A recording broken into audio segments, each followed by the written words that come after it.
Rester compétitif face au reste du monde. Voici le principal objectif du nouveau pôle de recherche et d'enseignement supérieur de l'université Paris-Grand Ouest. Le séminaire inaugural se tenait en fin de semaine dernière à Saint-Germain-en-Laye, devant un parterre de 250 chercheurs, scientifiques et spécialistes en tout genre, visiblement très intéressés par cette fusion. Une nouvelle structure regroupant les différents pôles d'enseignement supérieur des Yvelines et du Val d'Oise, soit 17 établissements, 75 laboratoires de recherche et quelques 45 000 étudiants. Après, c'est aussi là pour apporter de la valeur ajoutée, c'est-à-dire pour pouvoir développer des projets que chacun des établissements membres n'aurait pas pu faire seul, et puis de pouvoir travailler en synergie avec les acteurs socio-économiques du territoire. C'est dans cet esprit, par exemple, que nous sommes en train de développer un institut d'efficacité énergétique et des énergies renouvelables sur les Mureaux.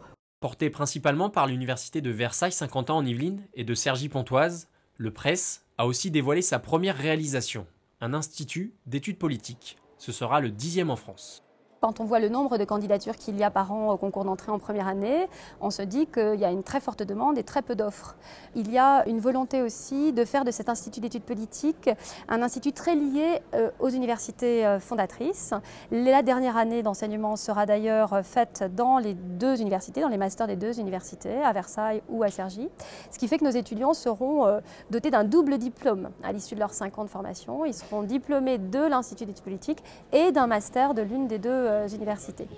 Rentrée prévue en 2013 dans ces locaux de Saint-Germain-en-Laye. Autre réalisation qui verra le jour dans les prochains mois, un institut de la création qui travaillera sur l'architecture et le paysage.